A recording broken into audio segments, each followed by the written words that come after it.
Ladies and gentlemen, thank you so very much for tuning in to my super chat. Thank you so very much. Old school dad man, voice of reason, thank you very, very much for starting it off. To my moderators, Eric H526, Lux Saint Martin, thank you. We have a very interesting show tonight, and it's going to explain exactly why President Trump's going to win. And we'll start off, President Trump has surpassed $1 billion. So, President Trump has surpassed $1 billion. This is for a person who is supposed to be divisive, polarizing, just, doesn't have any empathy. He's a horrible human being, but he surpassed $1 billion. So, old school dad man, again, thank you. Voice of reason, again, thank you. To my super chat, thank you. If you want to be part of a newsletter, ladies and gentlemen, it's contactgoodman78@gmail.com. Just email me there if you want to be part of an upcoming newsletter.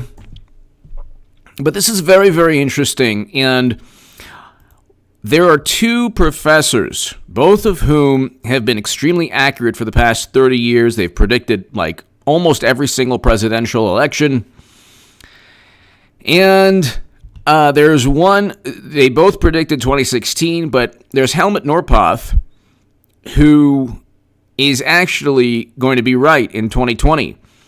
He predicts that President Trump is going to win again. His model is based on enthusiasm and support within the candidates' respective political parties. So what he does is he says, look, President Trump had he had absolutely no competition within his primaries. He looks at Biden. First of all, it ain't going to be Biden. It's going to be Hillary Clinton. So Hillary Clinton is going to be the nominee. That makes me want to sneeze. But Madam Secretary is going to be the nominee. I will have made the biggest political call of all time. But what's going to happen, ladies and gentlemen, is the following. One professor is going to be right. One professor is going to be wrong. They both predicted 2016. I predicted 2016. You could look below in the pinned comment. NPR quoted me. I said Clinton would lose swing states. She did. And the wonderful 538 said that Trump wouldn't even be GOP nominee. That's within that NPR paragraph. But check it out. You have two professors, and we'll get into Professor Helmut Norpoth right now, and then Professor Alan Lichtman. So, Professor Norpoth, he'll be right. President Trump's going to win in 2020, primarily because of enthusiasm. People are voting for President Trump. And that's what Democrats and media and liberals and a great many progressives don't understand. They're voting for President Trump's foreign policy. They want to bring home American soldiers from never-ending counterinsurgency conflicts. President Trump signed an historic deal to remove Americans, to remove our presence from America's longest-running military conflict in the history of this country. He did that in late February, early March. Nobody on the left cares. Nobody on the left cares at all. It's not even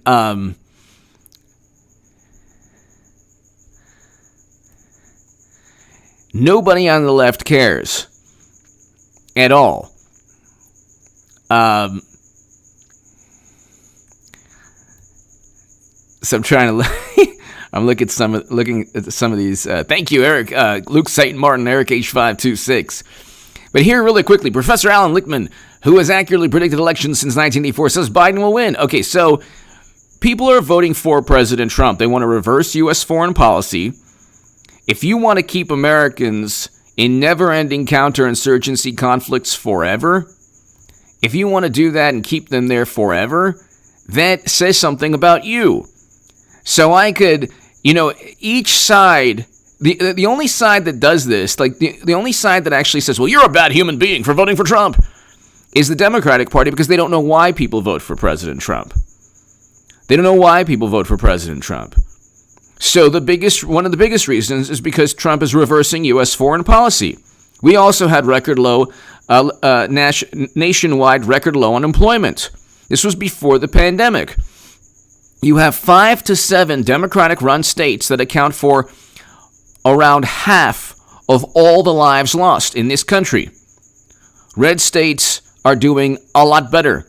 Now, then they focus on, cases increased within the past month, so you can break down statistics and do exactly what Mark Twain talked about regarding statistics and lie and deceive by breaking down statistics and trying to manipulate the numbers to fit your narrative. The bottom line is New York, New Jersey, Michigan, Pennsylvania, Illinois are approaching half of all the lives lost in all the cases. That's just 5 Democratic-run states. That's not Trump's fault. That's why in the Axios interview, when Jonathan Swan is like, cases are going up. Well, what do you want him to do? He can't do anything from a federal level anyway. If he says that California or New York should open up their economies, the governors would say, or if he were to say that a state, whether it's California or New York, should make it mandatory for everyone to wear gloves or goggles, the governor could say, you can't tell us what to do. So he can't open up economies of certain states, of individual states. He can't close economies of individual states. He can't mandate anything on a statewide level. He can only basically just kind of give a guideline that he would like states to emulate. That's it. He can't. I mean, the blame for whatever is happening in terms of the pandemic in New York, for example, goes to the mayor, New York City, and to the governor. That's why when he said, I wasn't talking about, and I explained this on H.A. Goodman's other channel. He's like, I wasn't talking about lives lost per cases. In relation to cases, I was talking about lives lost in relation to overall population. Well, that's because you have Democratic governors and Democratic mayors presiding over catastrophes. That's why most of the carnage, when you look at lives lost as a percentage of population, and you ignore, if you're a Democrat and you look at lives lost as a percentage of population and you ignore the fact that most of the lives lost in this country are in heavily populated Democratic-run cities and states, then you have a big problem. You're being disingenuous. And that's one of the main reasons President Trump's going to win. Big Chris! Trump's not a communist, too. That helps. Exactly. That does help. That does help.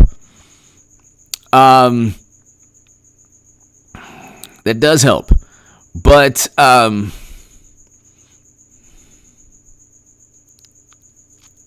ladies and gentlemen, let's be as civil and kind as possible on this live chat, as always, because we have Eric H526, the regulator, and Lux Saint Martin.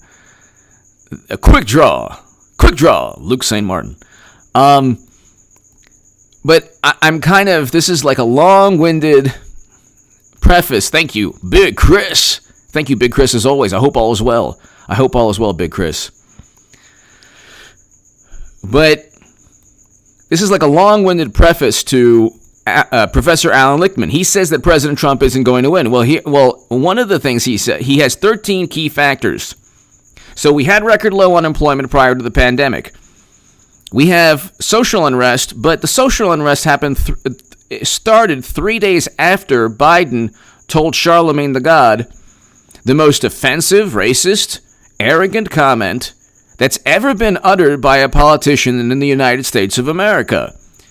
Biden stated, if you have trouble deciding who you're for, me or Trump, then you ain't black. That is the most narcissistic, insulting, arrogant, racist, bigoted statement. But of course, it's a Democrat who said it, so that nobody cares. Media just sweeps it under the rug. And then 3 days after that, George Floyd was murdered in Minneapolis, a Democratic-run city, in Minnesota, a Democratic-run state. Okay, 6 years after, Eric Garner was murdered in the same manner. in New York City, in New York State, run by all Democrats. Now, Democrats have found a way, and media has found a way to kind of, in some way, say that Trump's reaction to protests, his reaction wasn't empathetic. It's like, well, Minnesota asked Trump for $500 million to rebuild its city because of very peaceful First Amendment protests. You have cities that have to be rebuilt now, or you have $1.4 billion in property damage throughout the country. The social unrest, the 13 keys he's talking, we'll get to each of them, but like, I believe that Professor Alan Lichtman, I think he's awesome, and I think that Professor Helmut Norpoth is awesome. But I think Professor Helmut Norpoth is going to be right, because enthusiasm is what gets $1 billion in fundraising. Enthusiasm is what allows $1 million doors to be knocked. Michael H! Thank you, Michael. Thank you, Michael, in Mexico. Thank you to my viewers in Mexico. Thank you so very, very, very much. Thank you for watching. Thank you, Michael H. Thank you. Michael H., thank you again. Thank you for always watching. Greatly, greatly appreciated. To my viewers in Mexico and Canada and Australia and the UK and Nepal, New Zealand, everywhere. I have viewers around the world, and I'm very, very grateful. Thank you. Thank you, Michael. He basically has 13 keys, so we'll finally get to it. He uses 13 keys. Keys to the White House. So we have a couple of these keys. Okay, a couple of the... So he doesn't give President Trump, but we'll do this, party mandate. I don't know. I actually, okay, so let's see. 1, 2, 3, 4, 5, 6, 7. So he doesn't give when five or fewer keys are false, the incumbent party wins. When any 6 or more are false, the challenging party wins. So what? Okay, so I'm not reading this correctly, but let's just look at each of these, because I looked at the New York Times video, and he doesn't even give Trump challenger charisma. How does he not give Trump challenger charisma? Oh no, sorry. The challenging party candidate is not charismatic or a national hero. So the challenging party candidate is an exhumed body that is it's basically weakened to Biden's at this moment. But Clinton has some charisma, but not really enough. But let's just right now we'll look at the way he's done it. So we'll read this article here. Washington American University professor Alan Lichtman, who is well known for accurately predicting American presidential elections, says former Vice President Joe Biden will beat Donald Trump in the November election. Not a chance. Not a chance. And it ain't even going to be Joe Biden. It's going to be Hillary Clinton. Hillary Clinton, it's the Clintons' political party, not Biden's. Biden is barely being propped up by media that's in 24/7 public relations mode. Lichtman, a political historian who's correctly predicted the outcomes of all presidential elections since 1984. Actually, Helmut Norpoth's model goes further than that, but with an asterisk. As one of the few forecasters projected 2016, I predicted that Trump would win 2016, but here, while also predicting Trump would be impeached as president. Well, you know what? I stated he would be impeached also. Who cares? He uses 13 key factors. He uses a 13 key factor system he designed to decide who will emerge victorious. Okay, the keys predict that Trump will lose the White House, but his own keys are not being looked at. They're being looked at from the vantage point of prevailing media narrative, which is always skewed and manipulated and not a reflection of reality. Lichtman believes it will be a close election, predicting with his system that 7 of the keys swing towards Biden, while 6 favor Trump. So, okay, 1, 2, 3, 4, 5, 6. Okay, so, okay.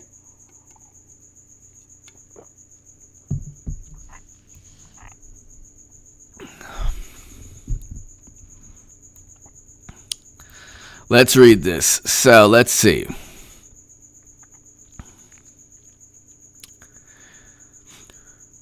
According to Lichtman, Trump has an advantage with being the incumbent, as well as not facing a serious primary challenger nor a serious third-party candidate. Okay. There are some things that hurt former Secretary Hillary Clinton in 2016, Lichtman predicted, pointing to Gary Johnson's third-party run. What? That actually helped Clinton. The Libertarians aren't voting Democrat, they're voting Republican. See, I don't understand this. How do they not see this? You think Libertarians are going to vote Democrat? Libertarians aren't for Medicare for all, or they're not for, neither are Democrats, but Michael H., thank you. Southern Miss! Do you think Trump will lose votes for what he said about, I think that he'll probably,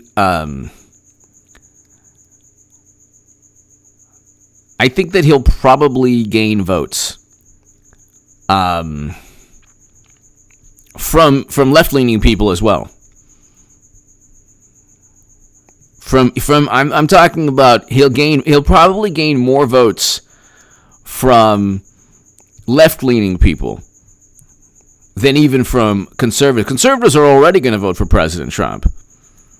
So what he's saying is going to resonate with people on the left.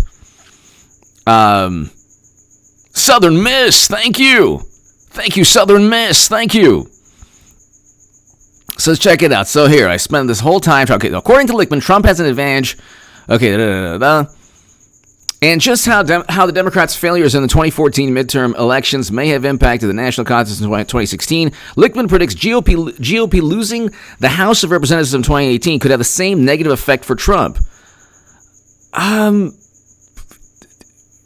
makes no sense, because in 2012, Democrats lost the House. Failures in 2014 midterms, and President Obama was still reelected. So, let's see, 2012 midterms.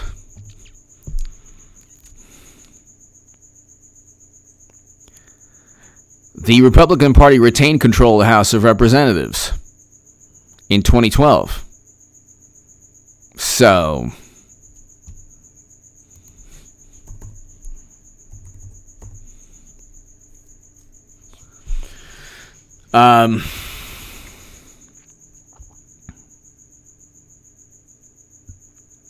in 2010, Republicans regained control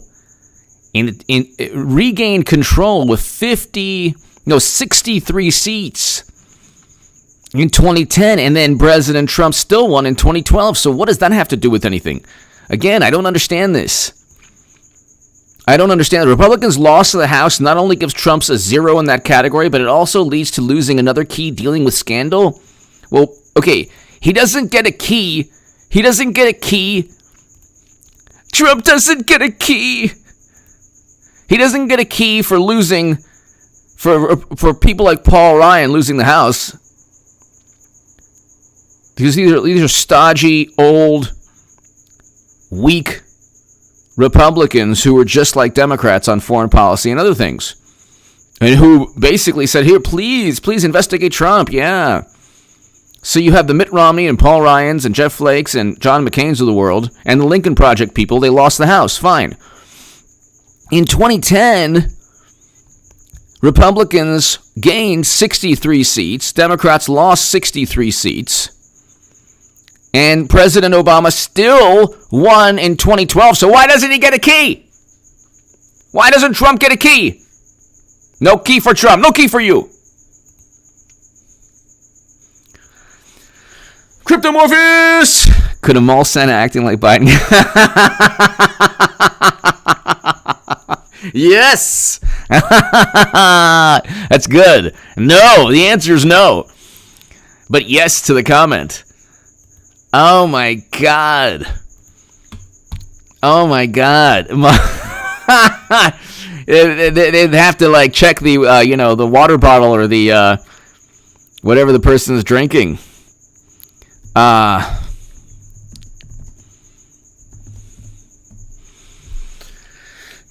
So you have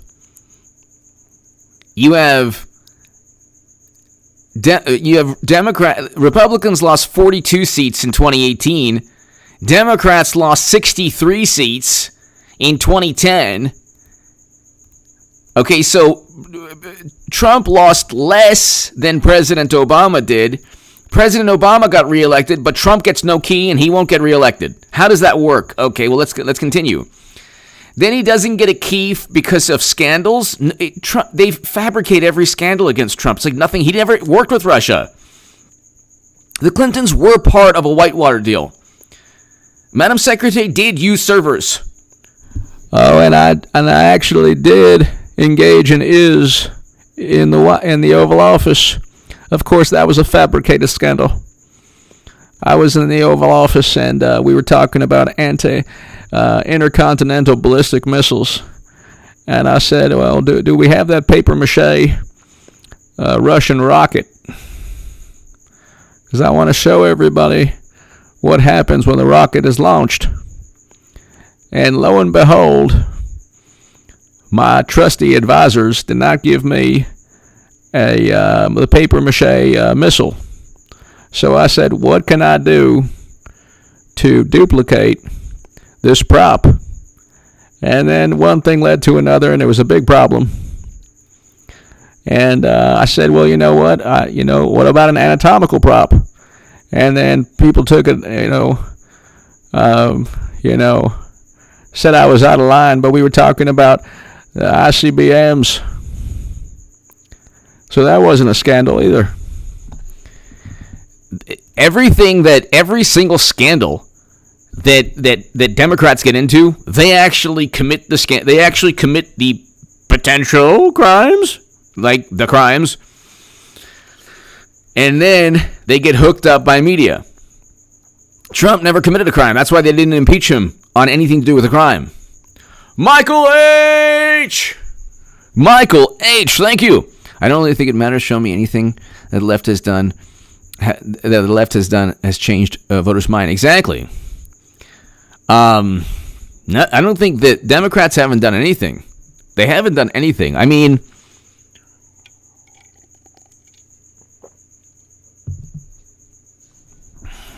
they have not done anything to focus on.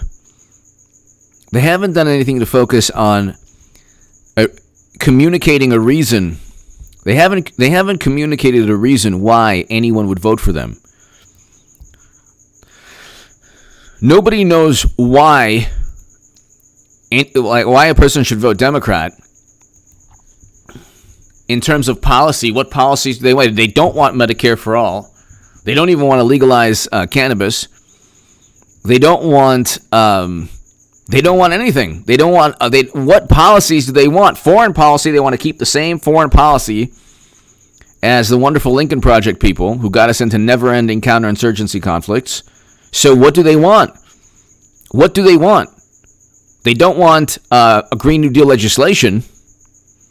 Vox published an article a couple months back. Oh, this is the first major climate change bill in the House in a decade. It's like, well, apparently we only have 12 years left, so. Climb, BMX! DNC, save us, HRC Canova. Save us, HRC Canova, your only hope. Exactly. Climb, BMX, thank you. Michael H., they haven't done anything. Climb, BMX, thank you very, very much. That's great. It's pretty much, that's the case. Look, they've convinced themselves. They're so gullible. They're so easily manipulated. They truly these polls show Biden's up. Well, based on what? He hasn't spoken. Nobody has heard him speak. No, He said that Arizona was a city. He said he was running for Senate. He said he wants the cure literally to be worse than the problem. They don't ever report on his endless gaffes. They don't report on the obvious cognitive issues. Obvious. And then and Trump takes a test. See, this is why they can never touch Trump. So Trump takes a test, the only reason he took the test is to highlight the fact that his current challenger, Hillary Clinton, will eventually be nominee or on the ballot. So she'll take the nomination eventually, whether it's at the convention or after the convention. I don't care how it happens. But the Democrats are so arrogant and like so consumed with contempt for Trump, they don't get it. Like, they think they're disrespecting Trump when he like talks about like, what was it, man, computer, cat. He had to remember like a bunch of words in succession. Okay, he had to remember like 5 words. Okay. Number 1, could his current challenger do that? Okay, would you bet that his current challenger could do that? Okay, that's the issue. Then they make fun of Trump, but they don't realize they're actually dissing. It's like the maxim. I think it was Voltaire who said, "You diss me, you diss yourself." When they diss President Trump, they diss themselves. They don't get it. The whole issue is about cognitive decline. If you're trying to poke fun at Trump, you're trying to denigrate and insult and demean him and disparage him, and you're saying, Trump took a test, man, boy, cat, computer, that is pointing to the current mental state of the botox cadaver. They don't get that. They don't understand that President Trump is not only in their brains, like on their minds 24/7, he literally steers them in the direction. He steers them in the direction he wants them to focus upon. So when they're insulting him based on a cognitive test that he took, that he passed, they don't realize that the underlying theme here is that their current challenger couldn't pass that test. They don't realize that the prevailing viewpoint among everyone on the left and everyone on the right is that Democrats have propped up weekend at Biden's. That this person obviously couldn't walk down a ramp as good as Trump did in the same manner. And then they talk about, he had trouble drinking water. Well, the man has about 10 tons of orange makeup on his face. So maybe he didn't want the makeup to get on who knows? But it was like this, drinking the water. Like, what was the problem? Meanwhile, Biden walks like a zombie to the limo, and they asked him a question. This was 2 months ago, and he's like, I didn't know Bernie joined Trump. It was almost like slurred speech and everything. I mean, does he start his day with 10 tequila shots or 20 4 martinis? Does he start his day with 4 or 5 martinis, this man? What's going on here? So anyway, let's continue. The Republican loss of the House not only gives Trump 0 in that category. Why? President Obama lost the House by a wider margin in 2010, and he was reelected in 2012. Why does Trump get a 0? Because of course, everything, the keys now are against Trump. Here we go. But it also leads to another key, dealing with scandal. His scandals are fabricated. Nobody can even remember why he was impeached. The notion that he was impeached to go after Biden is absurd. He would spend $1 billion of his own money to keep Biden in the race. Biden is the gift that keeps on giving. The only problem is they don't ever They don't ever report on it. Michael H. I'm going to make a lot of people mad over the next few days by saying Botox cadaver. Thank you. Michael H. Thank you. Michael H. Thank you.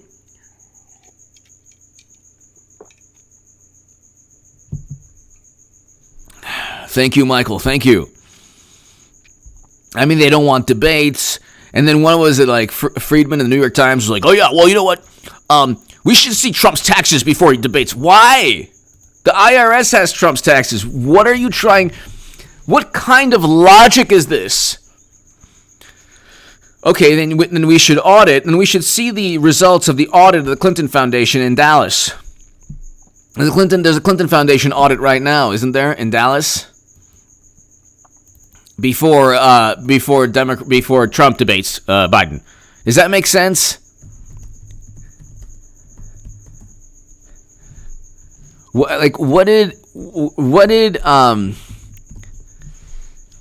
on earth? What on earth?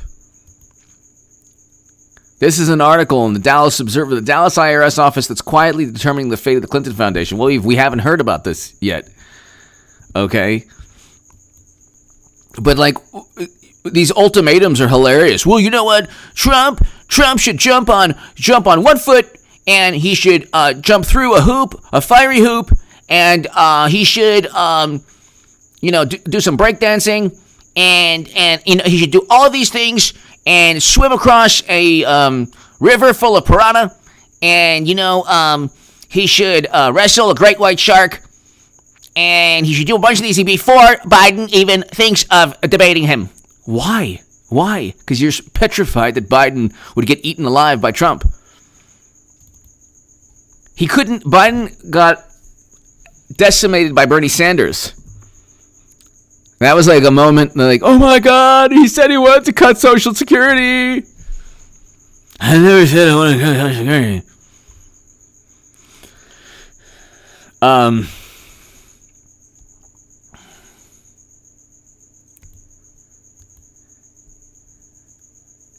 You have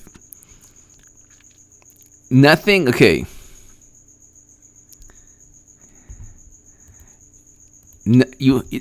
He's not able to debate any viewpoints because all of his critique of Trump, just like the Democrats' critique of President Trump, is very vague and all-encompassing. His leadership is horrible. He reached out to Russia.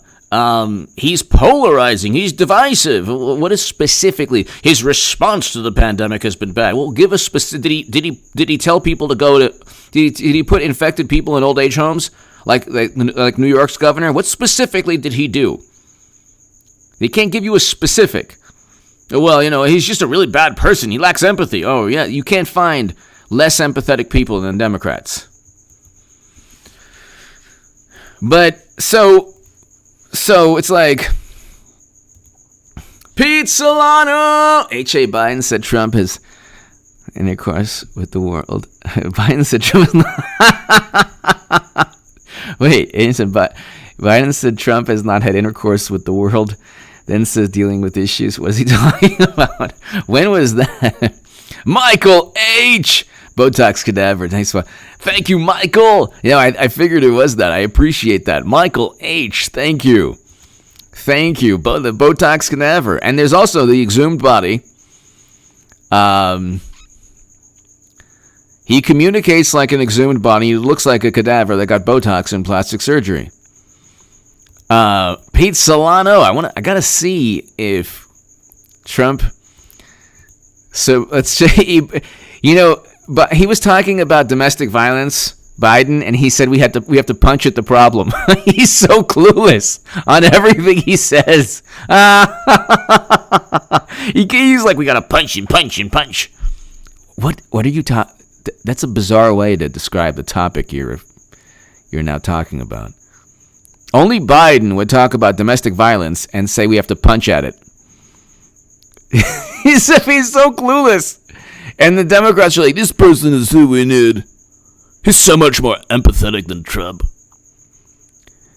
Trump says, like, his speeches were actually, there was a great deal of beauty and empathy within a great many of the speeches. It's just the problem is that Democrats and media never touch upon anything good or beautiful that he says. You can read the text of his speech, and it's like very similar to the text of most other presidents, but you'll never realize that. Like it never, you don't see it.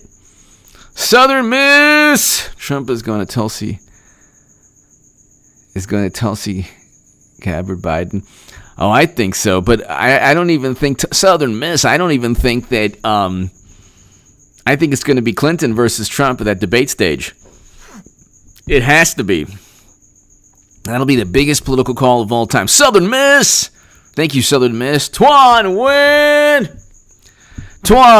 People forgot Biden's campaign was DOA a few months back. Well, that's actually a great point. Iowa, New Hampshire, and Nevada. So, great point. Tuan win. Iowa, let's see. Nevada, Bernie. And then everyone said Bernie's going to win the nomination. After the Nevada caucus, Bernie is the man to beat. Everyone was H.A. Goodman. How Bernie Sanders dominated the Nevada caucus. Ever been to a caucus? Hey, pretty lady. 538, Bernie Sanders is the front runner. Of course, when I said it, it was a big problem. But when I said it, he was actually cheated. So I was right, but he was cheated. 538, February 23rd, Bernie Sanders is the front runner. Okay, they became H.A. Goodman also. And so, okay, let me tell you something. I'm like a punk band that's 4 years ahead, always. Everything I said 4 years ago, people were saying, and then suddenly it became Biden, and then they're going to say the same thing. Oh, well, we always knew. Like, no, I'm the only person now. Remember, I am the only person in the entire internet telling you 100% that Hillary Clinton's going to be nominee because she's the only person who could possibly defeat Trump.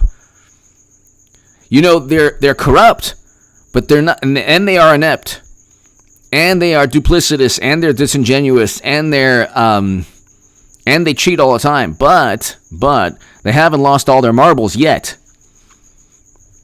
They're not going to go with the botox cadaver. They're not going to go with Rip Van Winkle's worst nightmare. They're not going to go with Father Time's cousin. They're not going to go with Tales from the Crypt. So you have Bernie Sanders the front runner. Exactly. Tuan Nguyen. He was the front runner.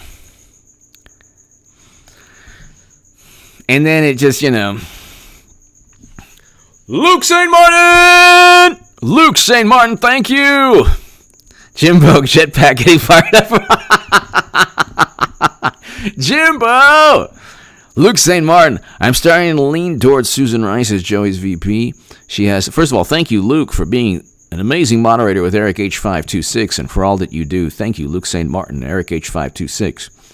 I'm starting to lean towards Susan Rice as Joey's VP. She has all the qualities Joey spoke of and could be president one day. Your thoughts? Shalom Aleichem. Yes, Lux Saint Martin, thank you very, very much. Thank you. Shalom Aleichem to you. Thank you. Susan Rice is by far the most qualified to be president. By far the most qualified. Infinitely more qualified than Kamala Harris. The only problem is she was part of setting up and framing Trump. So, they could pick, I think they would, if they did pick Susan Rice, that's actually a great call.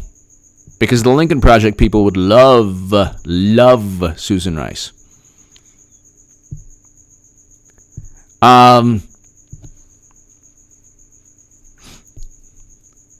The foreign policy of Biden, President Obama, Clinton, Susan Rice, the fact that Libya is a failed state now because of their foreign policy does not bode well. But then again, Democrats don't care about Libya or Haiti or any other country that they've helped harm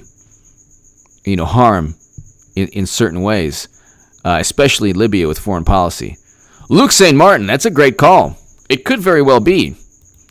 Although she's I think might be too closely tied to the Durham probe.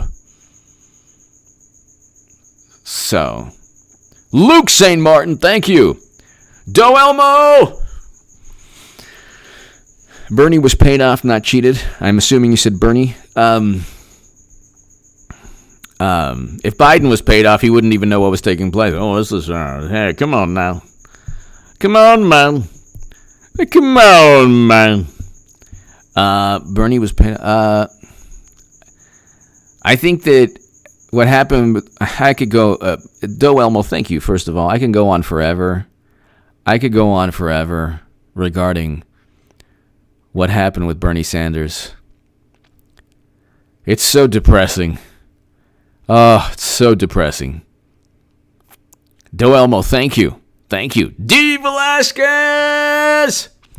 Trump has himself said that he drinks water funny because you wouldn't believe what water does to a silk tie. Oh, okay. So Trump himself has said he drinks water funny because you wouldn't believe what water does to a silk tie. Gotcha.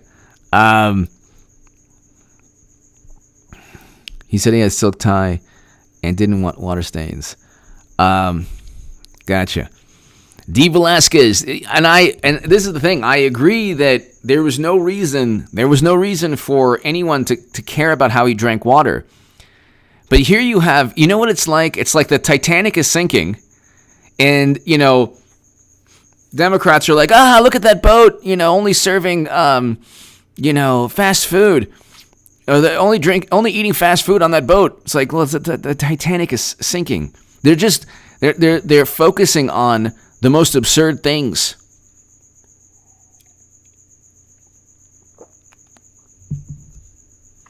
MMA Fighter 38, hello. Dr. Shannon Russell! Check out Sky News Australia. They are catching up to your prediction. Hillary is plotting comeback to usurp. Yeah, there are two gentlemen there that are really great. Dr. Shannon Russell. They've been doing like some pretty awesome videos for the past 3 months now, or 2 months now. They see it, and they pull no punches, no holds barred. They pull no punches. They're pretty good. Shannon Russell, thank you, Shannon, as always. Thank you very, very much. As always, thank you. Yeah, I mean, it's pretty obvious. The whole world sees it. So, the whole world sees this, and it's like Democrats are really bad at hypnotizing the general public. They can hypnotize their side. They can manipulate their side. But they're really bad at trying to create this illusion for the entire country. And nobody believes this. Shannon Russell, thank you. Shannon, thank you. As always, thank you. Big Chris! Build back better as old man winner. Build back better as old man winner from Make America Great Again. Build back better. Big Chris, thank you. Thank you, Big Chris. Thank you.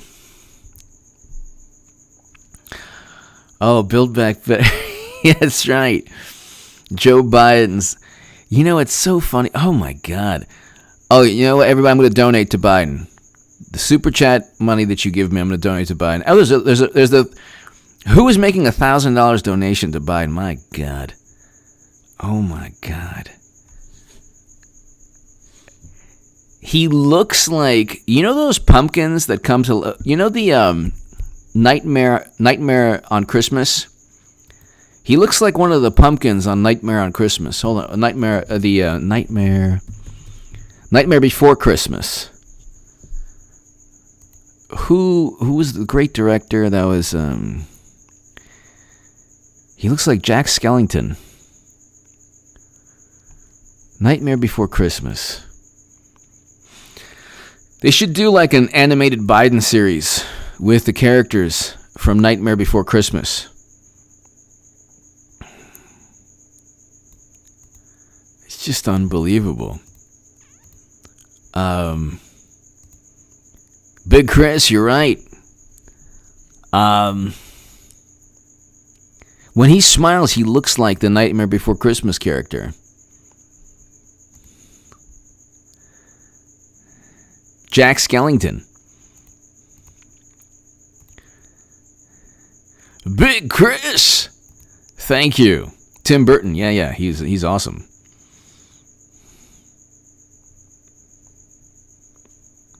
Vince. Yes. Vince, thank you. Vince Brown. I'm going to make $1,000 donation. And I'm going to make a $1 million donation. Secure Act Blue. Why would he need Act Blue, though? That's bizarre. Oh, that's right, because he's not going to be nominee. Act Blue.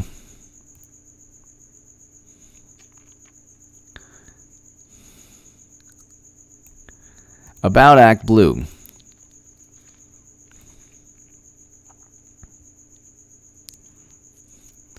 But that's not, like, why wouldn't it go directly to his campaign? Why would it go to... whatever. Because I think when you donate it to Clinton, you donate it directly to Clinton. I went straight to the PayPal. I went straight to the Clinton's PayPal.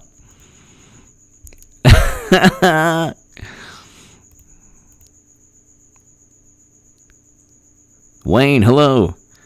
Big Chris. Shannon, thank you, Shannon. Big Chris, thank you. Yeah, pretty much. It's a failed attempt. It's a failed attempt at it's interesting. Okay, what donate to Clinton 2016. How to donate. So Bustle. How to donate to Hillary Clinton's 2016 campaign. This is Bustle. Okay, so Clinton included links to give viewers the opportunity to join Hillary for America. Why didn't it go to Act Blue? See, with Clinton, who will be the nominee, because it's going to be fantastic. That'd be the biggest political call of all time. I'm going to pat myself on the back. Yeah. Get myself.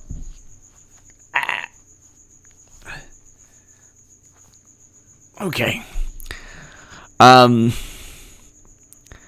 So when you donate to Clinton, you donate to her PAC directly. When you donate to Biden, it's Act Blue. But Act Blue is nothing to do with Biden. Well, why is that? Power in Democratic candidates committees. Act Blue is, let's see.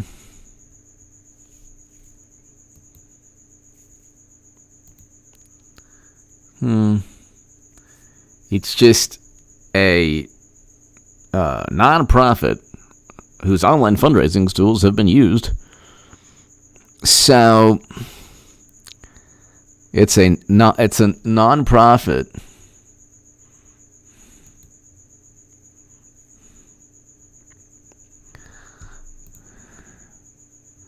Well, let's just look. I understand. I know what it is. But I want to know exactly, okay, so ActBlue is a nonprofit technology organization established in June 2004 that enables left-leaning nonprofits, Democrats. The Democratic Party isn't a nonprofit. It's actually very much for-profit. It's the most lucrative venture on the planet. And progressive groups to raise money on the internet.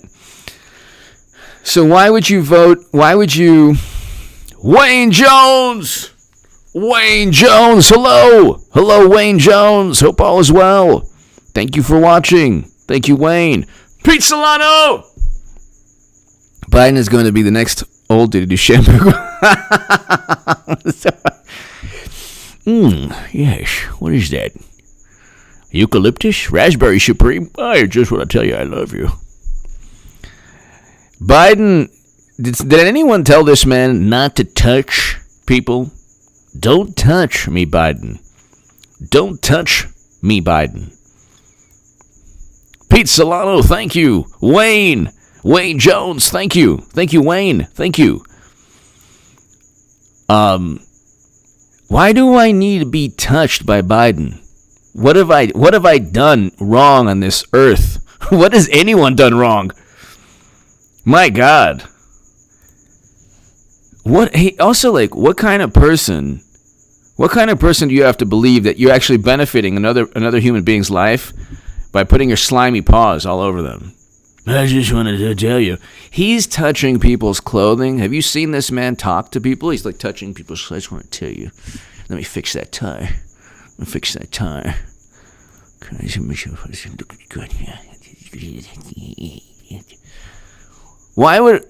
Who is this person that's touching people with his paws, slimy paws all over the place? That was never, ever accepted. There was a time where, things were different 20, 30 years ago, but even 30 years ago, did you ever see Reagan? Did you ever see Reagan caress people's face? Or that never happened. Did you ever see Reagan, go right next to someone? I just want to tell you it's a big deal, yeah. It never happened. Zero chill, hello.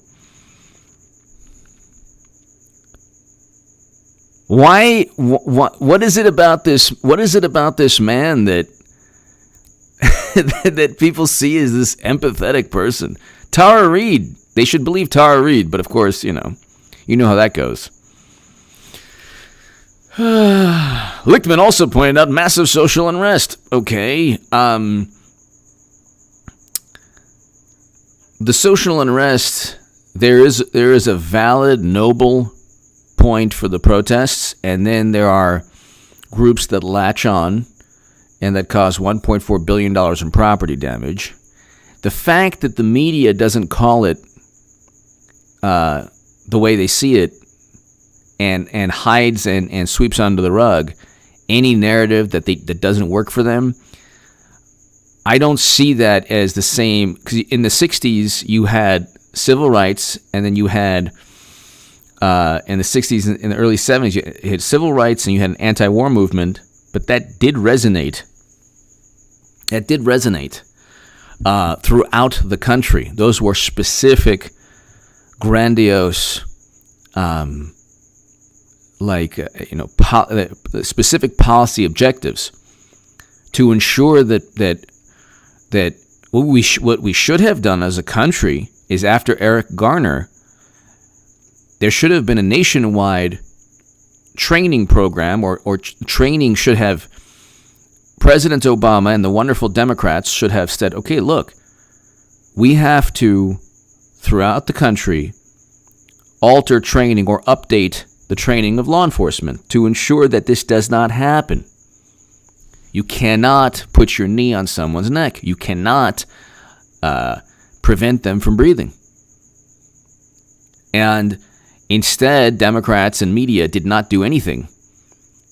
Because media and Democrats are like, let's just pretend we're going to be conservative on this issue, or what we think conservative is.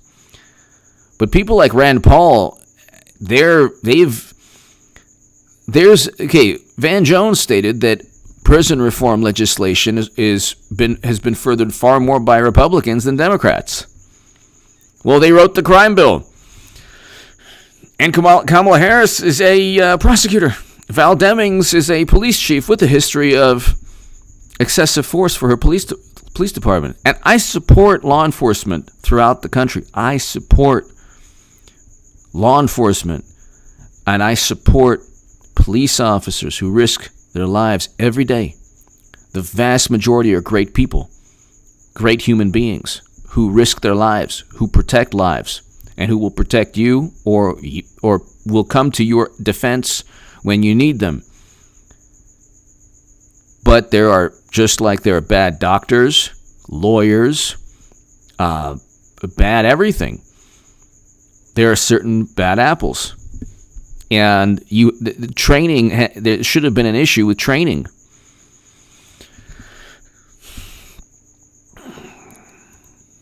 Michael H. I had something to say, but That's something to say about Biden touching people is too vulgar. I hear you, Michael H. I hear you. Michael H. Thank you.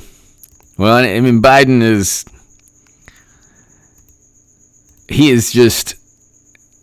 We're going to look back and say, how could we ever have believed? And you could say, you know what? I never believed. I was watching H.A. Goodman the whole time. We were laughing at the notion.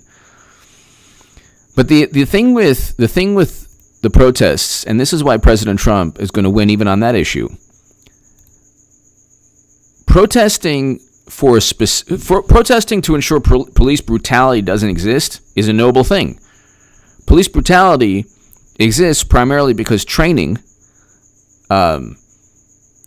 There are certain situations where, like, for example, the situations that Eric Garner and George Floyd lost their lives within, that is addressed. The solution to that is training law enforcement not to prevent, not to stop a person or prevent a person from being able to breathe when they're being subdued. If a human being is already on the ground, and again, I'm telling you, I support law enforcement, but like I said, there are always, in Arizona with that man leaving his hotel, my God, he was a white man leaving his hotel room in Arizona. What was the Shay, I believe it is.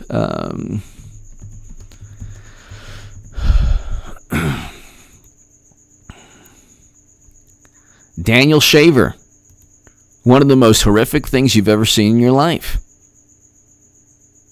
Okay? One of the most horrific things you've ever seen in your entire life. But again, that is part of training. And that is an important issue that needs to be addressed. Of course, Democrats, every major social issue that they touch, they just run it into the ground. So if you have a specific social issue that needs to be addressed, you address that social issue, you address that grievance or that wrongdoing or that problem in society, it is a problem. You know, what happened to Daniel Shaver, what happened to George Floyd, what happened to Eric Garner. These things, what happened to Daniel Shaver, that happened under President Obama, Eric Garner under President Obama. So, these things have to be addressed on a nationwide level. I agree with that. Okay? And for anyone, whether it's a doctor, teacher, lawyer, law enforcement, if they overstep their boundaries and they commit some really heinous and horrible and atrocious acts, they should be held accountable. And a lot of times, in the case of law enforcement, in the past, that hasn't been the case. So,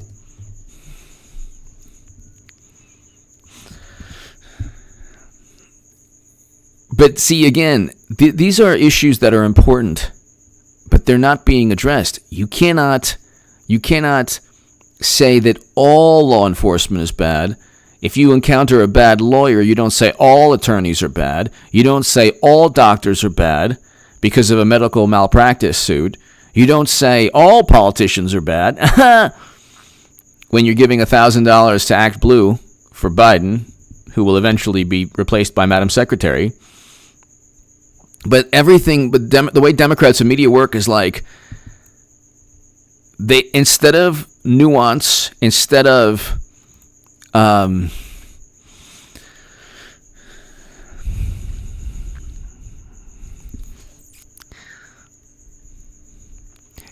nuance, and instead of taking things within context,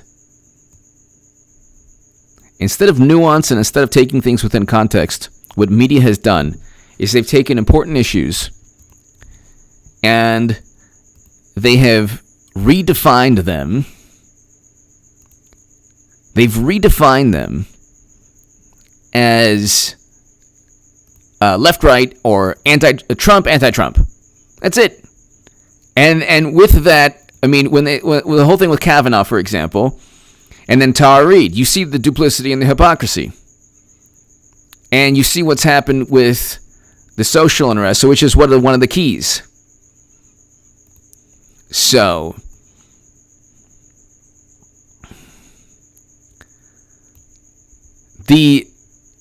there was a time in U.S. history, it wasn't that long ago, maybe like 5 years ago, 10 years ago, when people would agree that, yeah, what has taken place is a horrible thing. I don't think nowadays, I'm not going to get into specifics. But I think nowadays, what we all would have agreed upon as a dark, horrible, terrible, tragic day or tragic thing, you'd have a lot of social media or Twitter saying, you know what? Just want to let you know. Well, here's the hypocrisy, man. You know what? We've done this too. And everything would be dwindled to the most absurd, morally relative argument or statement or viewpoint. It's all the same, There's this belief that reality is dependent. There has been this belief lately, and I think it started like maybe, 15 years ago or 10 years ago. And it started with people who were like, I don't want to say millennials, because there's a great many awesome, amazing millennials. But this belief that if you feel something, then that's reality. Or reality is predicated upon what you view as reality. Not actual reality itself. It's just your version of reality. It's what, it's like the Democrats now who are saying, well, I would go up against all the authoritarians of years past. So why wouldn't I go up against Trump? Because he's has nothing to do with that. Because you're making an absurd analogy just to bolster your viewpoint that you're morally superior, which you aren't.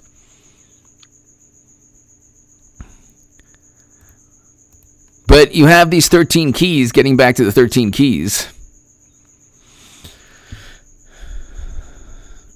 It's like you have these 13 keys that the professor is looking at from the vantage point of, I think, too much from the vantage point of how media would view them.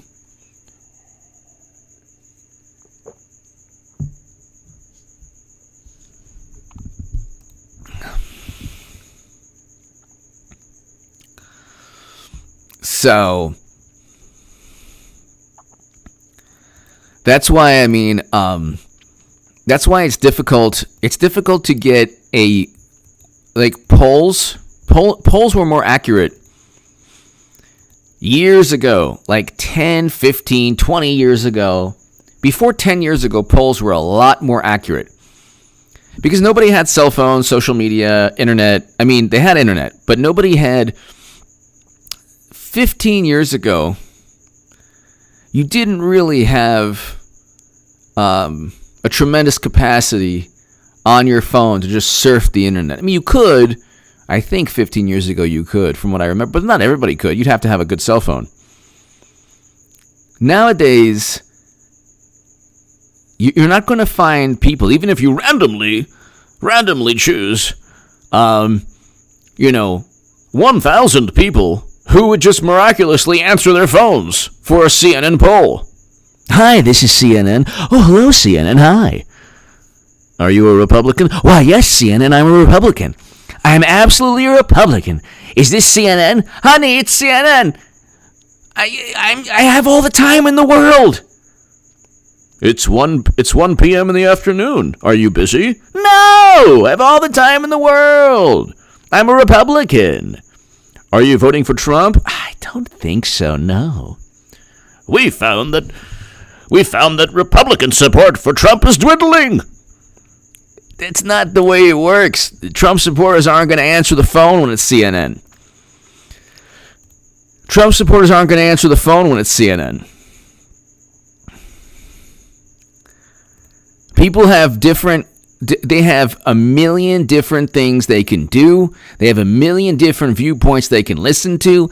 And the world was a lot more cohesive or homogeneous of thought.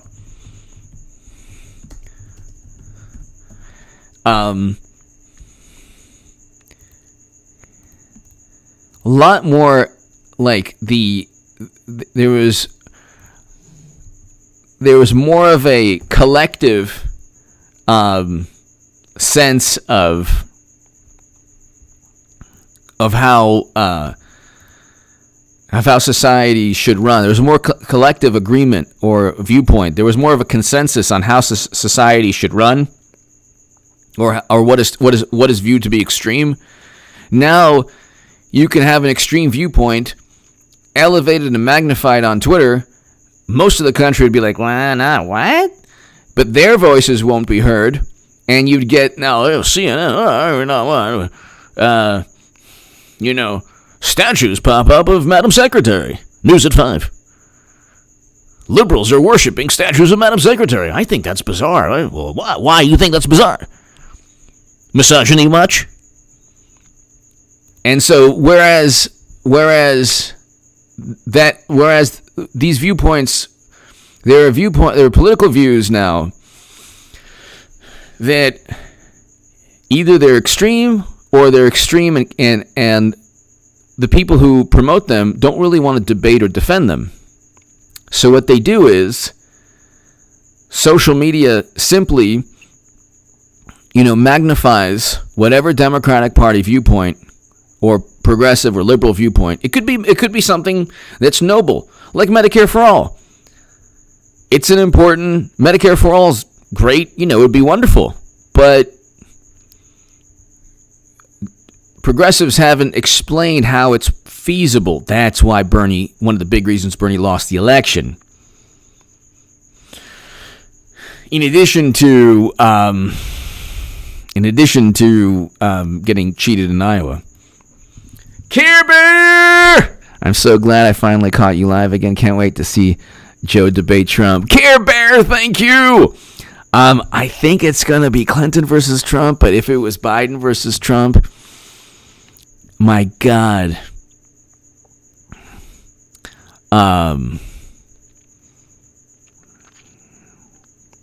If it was Biden versus Trump, oh my God. Oh my God.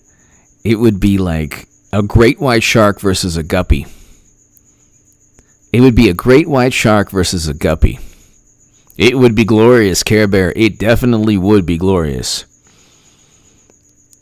It definitely would be glorious. But I think, Madam Secretary, that's managed. You worked with Russia for 4 years. I just want to let you know, everything I said about Trump has been correct. Yeah! Oh my God, they're going to pack the state. And then Trump will be like, you know what? And he'll be right. Oh my God, they're going to pack this. They're going to pack the audience. It's going to be Clinton, Care Bear. It's going to be Clinton versus Trump. And then she'll say things like, she'll do the shimmy, because she had 4 years to practice her shimmy. And she'll be like, I just want to let you know, everything I said about Trump has been right. And then the whole audience, yeah. And then the New York Times, what an amazing takedown, blistering. It was a blistering takedown of Trump. Oh, scorching. He was scorched earth, blistering takedown. And then they lose the election, and they'll blame Russia or Martians or whatever. And that meltdown will be biblical. But I'm telling you, it's going to be, that's what's going to happen. Care Bear, thank you for always watching. Thank you, Care Bear. Pete Solano! This is why Democrats are so lost and very much by too much TV programming, CNN. Exactly.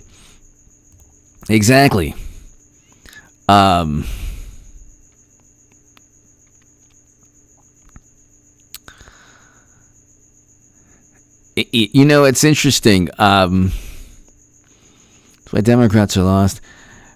The this is basically the last attempt at,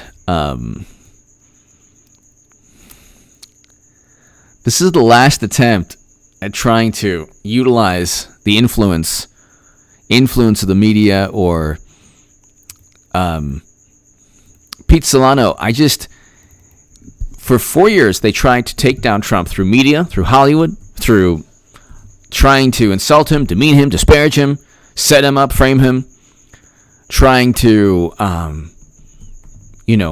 insinuate or accuse or allege or infer without evidence that Trump could have worked with Russia or that he had improper contacts. So everything was very vague. Very vague. But it happened, and there was something going on. It was so murky, and there was so many things going on. Oh my God.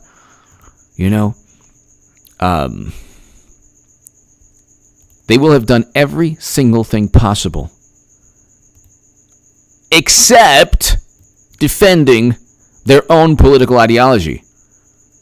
So climate change, the world is going to end in 11 years. The beginning of the end will take place in 11 years. You doing anything about it? Is blaming Russia going to help climate change? No. Is blaming Russia going to help implement Medicare for all? No. Do you want to keep American soldiers forever in regions of the world that are chaotic?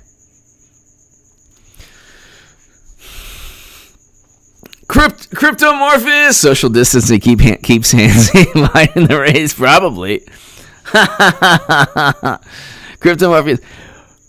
Meeg 2005, Hillary will not be nominee. You got me to say something that is against the core of my being. Hillary will be the nominee, but I love the support. Thank you. Meeg 2005. Cryptomorpheus, exactly. Cryptomorpheus.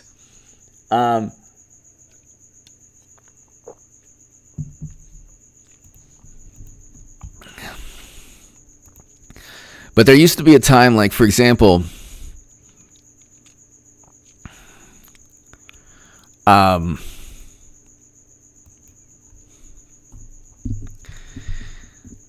you could Twitter, not so much Facebook, although Facebook is like completely useless and will be irrelevant very soon, but social media does not give you an accurate reflection of reality. It is basically like the movie Tron. You are lured into a cyber reality. This cyber reality has nothing to do with, like, when you go to the supermarket or you live your life, you don't look at people unless you're the wonderful liberals who actually their anti-racism points to their to the racism that exists within them, which is really funny. Like, because I don't go through life, and I don't think most Trump supporters, definitely most conservatives don't go through life, I don't think, going to the supermarket, or even most liberals in general, but the far left apparently does this, but most people don't go through life. I don't go into a supermarket and say, my goodness, that person has suffered so much. It was terrible. I don't go, to a department store and say, my goodness, could that person afford that? Look at the issues that person has had to deal with. I don't go through life saying, in a restaurant, looking at people of different backgrounds and saying, God, this is, people just live their lives. And social media is different. Social media is like, okay, you're defined by whatever viewpoint that you don't know people's viewpoints. That's the thing in life. You can't generalize or stereotype, because if you do, you're going to set yourself up for failure. If you assume, you make a you-know-what out of yourself. especially in terms of what's in a person's brain or their heart or their soul. I mean, we were always taught in life to not judge people by how they look. Democrats now and liberals or progressives or far left is like, definitely judge people by how they look. Definitely. So it's like social media is like, it creates a world that doesn't exist. Love sticks, love Tim Pool. Love sticks, love Tim Pool. Love Black Conservative Patriot. Love HB. Love Amazing Lucas is fantastic. Kevin's Corner's fantastic. Love Kevin's Corner. Brandon Tatum, awesome. Love him.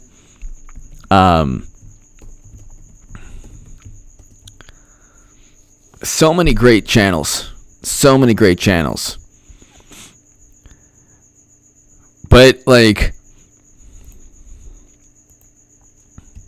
there's a really, really good channel, too. Absolutely hilarious.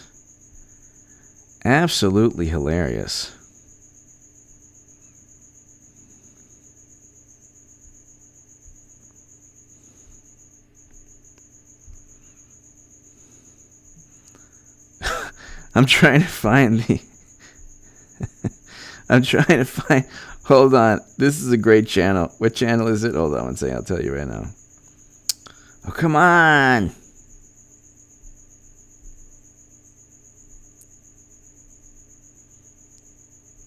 Oh, man. There's such a great channel. I forgot which one. I forgot the name of it, but he has like a lot of subscribers. But he's funny. Oh, okay. I'll tell you. Hold on one second. I'll tell you which channel. It's...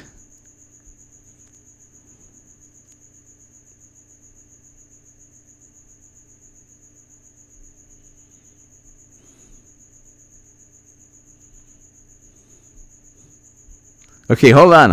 Oh, it's this one. He's awesome. He's hilarious. Awaken with JP. he's great. The Manscripts. How to never get in trouble with her again. I love that so much. He's awesome. This man is awesome. Awaken with JP is 1.13 million subs, and he deserves 1.13 million more. Jericho Green is fantastic. Francis, thank you.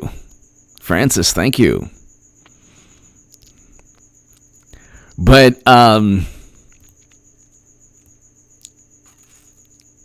Meek 2005, has Bernie been...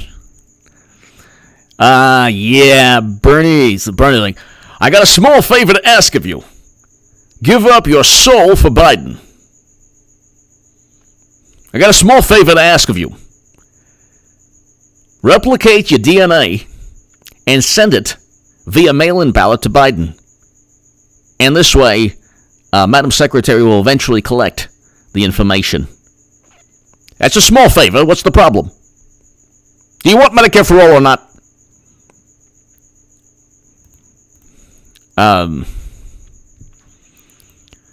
I could do Bernie all night.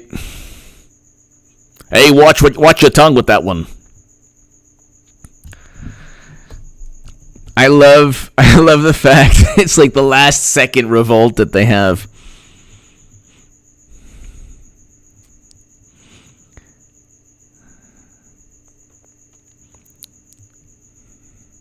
Progressive victories signal staying power for the movement. What victory? When you know the New York Times, like, they've been victorious. They've been so much victories for them. Good little progressives. Yes. Oh my God, we're very scared, and the progressives have done very well. Well, where's the Medicare for all? Not so fast. Just relax. Okay? We're trying to be gracious here. We have to get rid of Trump. Pro-Bernie group launches effort to boost Biden. You ain't going to get rid of Trump that way.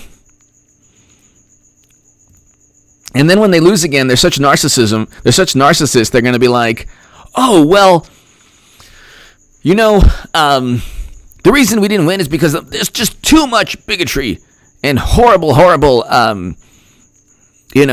people in this country. Too many of them. It won't be because Democrats cheated Bernie Sanders and they blamed Russia for 4 years and set up and framed Trump and completely took any quote from Trump without any context at all and then spliced them up and then added a subtext.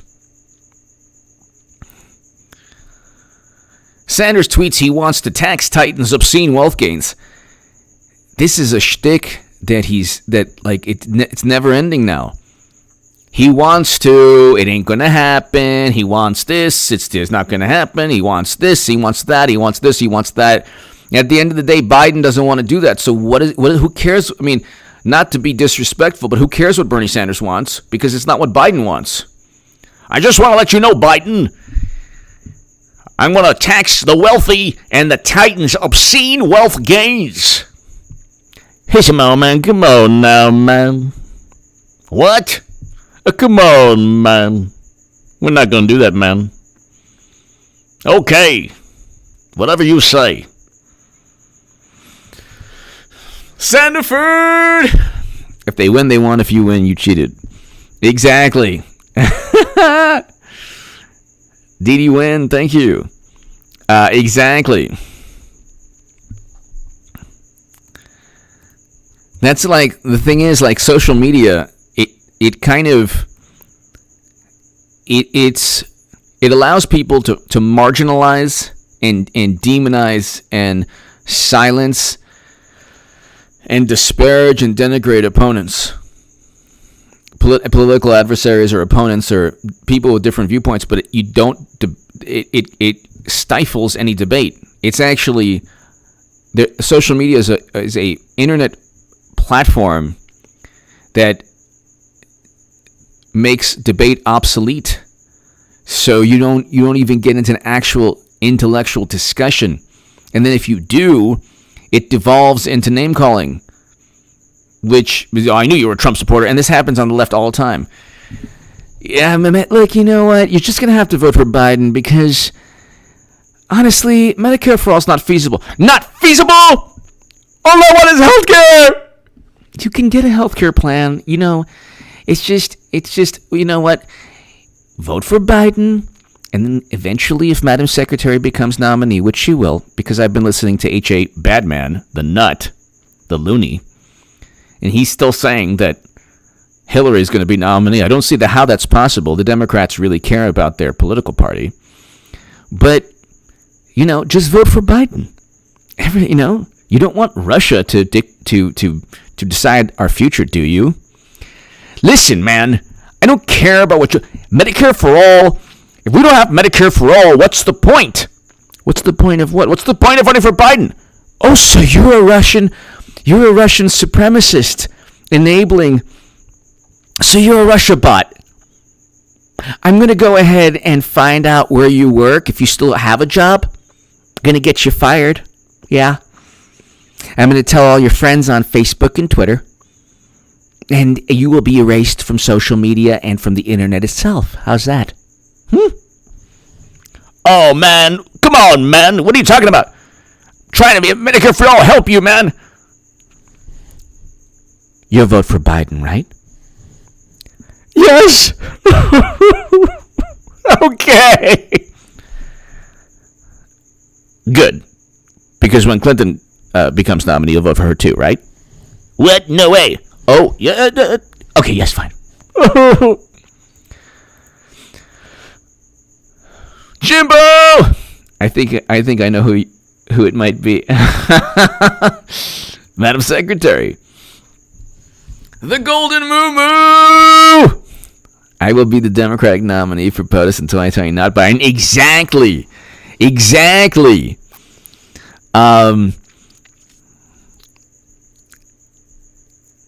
Exactly. The Golden Moo-Moo. Yes, thank you very, very much.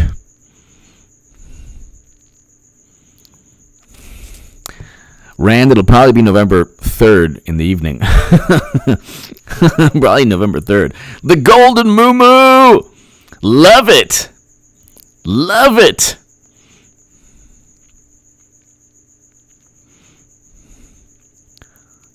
The golden moo-moo, I love it.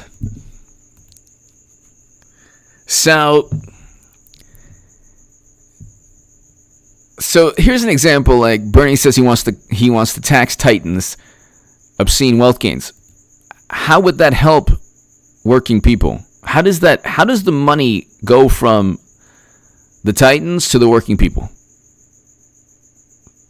Through social programs that the money from taxes from the titans would be the money generated from taxing wealthy individuals would benefit the lives of would generate greater wealth for the average American or working class American. How?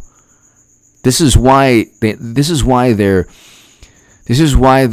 ideas never make it past Biden. They don't explain.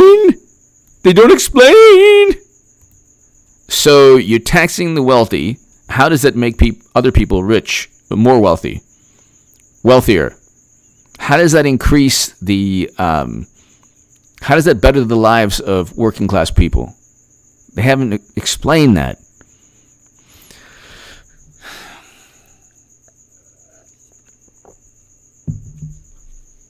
And this is smoke and mirrors. Like, well, Medicare for All went into the dustbin of history.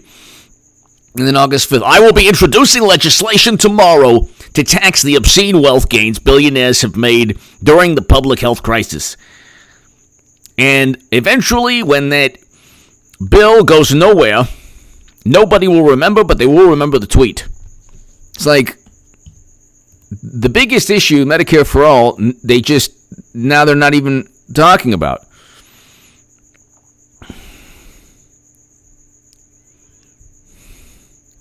Francis, thank you. Francis Rose Suarez, thank you so very, very much. Everything feels good, too. Like, the social media is like all emotion. See, propaganda is emotion. That's it. Public relations is based on emotion. Democrats, media, Hollywood, it's all emotion. If they can generate negativity towards Trump, they don't need to be logical. He worked the Putin puppet. Okay, comrade, Putin puppet. Nobody conspired with Russia. Oh, yeah, Putin puppet? That's what a Putin puppet would say, isn't it? He never worked with Russia. He never purchased Facebook ads. Nobody even saw the Facebook ads. Whatever you say, Vladimir. Whatever you say. And then when they lose again, it's going to be amazing. It's going to be amazing. The golden moo-moo. We're just waiting. Just waiting. Clinton is, I feel a presence in the Force. It's almost like in, what was it, Star Wars, or like any of the prequels or sequels or whatever I'm not into. I know that there's some good ones, but I'm just not at all. Especially the recent ones. Some of the recent ones are okay.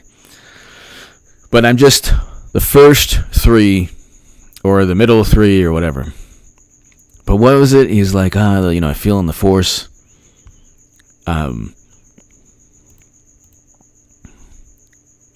I feel something, and it's not gas. I feel that Madam Secretary is close. God bless her. Save us from this nightmare called, riding with Biden. That's the last person I'd want to ride with. Riding with Biden. Get your hand off my leg, Biden, you weirdo.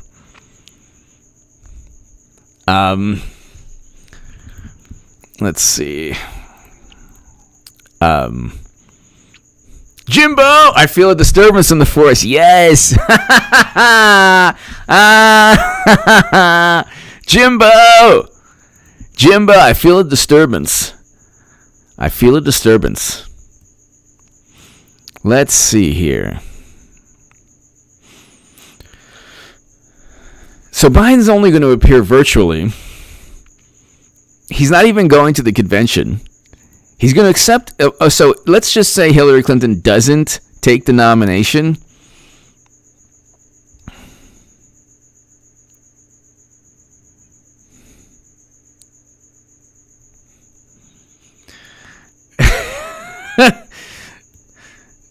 Tom Perez promised remarkable convention, even if Biden only appears virtually.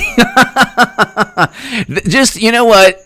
Make him a CGI graphic or a cartoon and just do away with the charade and then just give it to Clinton. So Trump has $1 billion. The Republicans have knocked on a million doors. They're going to win the election, but it's like, gosh, they've really, really fooled everyone. There's no way they're going with Biden. There's no way humanly possible that they go with this man, especially with the Clintons who run the Democratic Party. Don't believe me. Read Donna Brazil's article in Politico. It's in her book. Don't believe me. Or just the DNC spokeswoman who said, we're not officially nominating Joe Biden. So, Jimbo.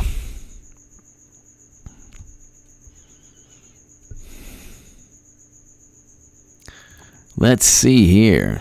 So let's just see here. Okay, we'll do about 10 minutes more.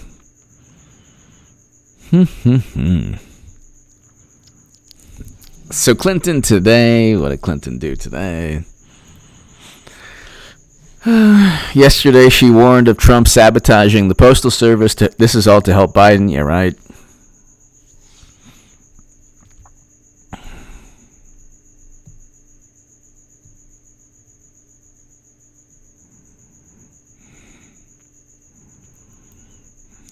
I love the fact also that people look at Madam Secretary as an apolitical person.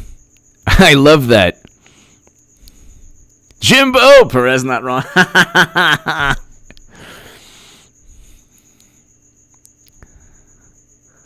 Hi, Caroline. Hello, Jimbo. I like you look at the Twitter. Oh my God, the profile is fantastic for Madam Secretary. It's just fantastic. Let's just look at I'm still with her. You know, the I'm still with her one, the hashtag one, they're fantastic. We could have had Madam Secretary.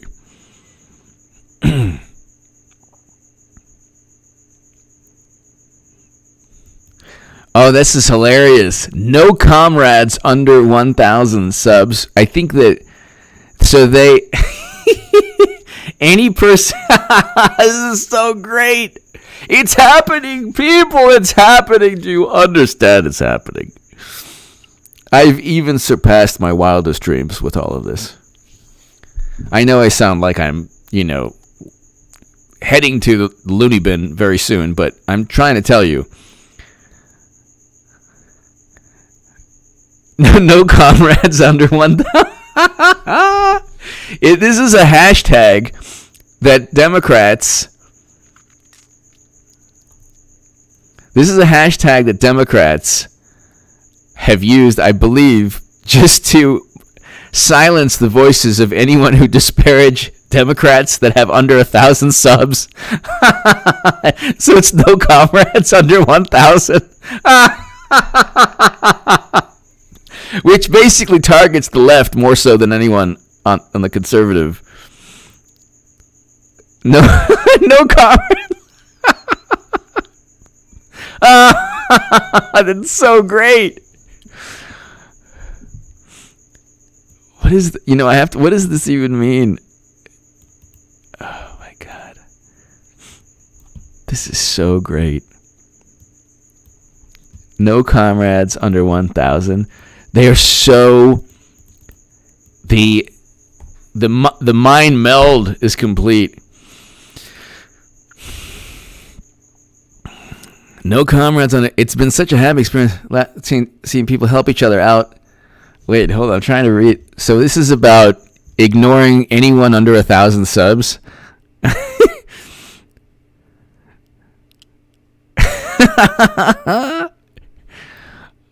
Hold on one second. No comrades under 1,000 subs. Okay, let's read this.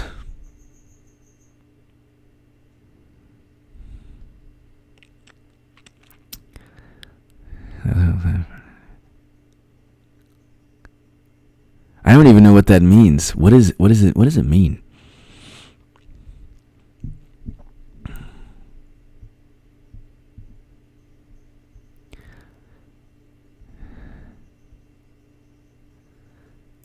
I don't even know what it means. Maybe I'm even wrong on what I think it means.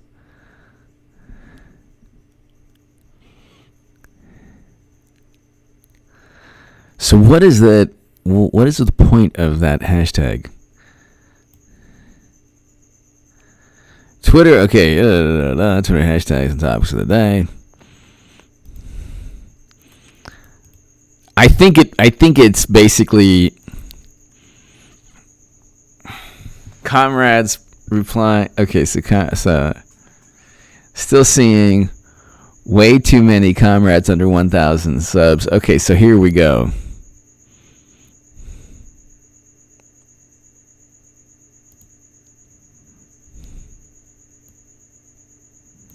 I don't even know what it means.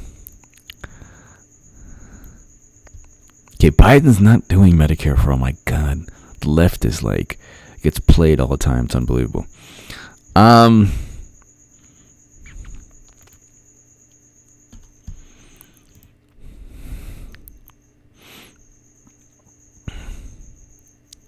Ladies and gentlemen, thank you so very much.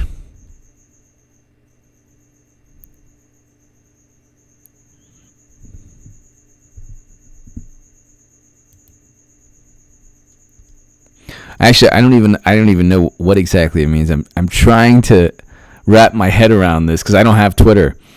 So I'm trying to think like, does it help the left, or is it like, I think it's Democrats who simply want to silence any Twitter account under 1,000 subs that disagree with them by calling them no comrades under 1,000 subs, which will be even more hilarious when they lose to President Trump again. Give me your thoughts below. Thanks, everybody. God bless. To my super chat, thank you. Jimbo, everyone, thank you. The Golden Moo, thank you so very, very much. Subscribe to H.A. Goodman's other channel. I have a great segment. It's a half an hour long, so check it out. And people, thank you. Pete Solano, Care Bear, thank you very much. Thanks, everybody. I will see you tomorrow. And thank you very, very much, everyone. Great live stream. Thanks, everybody.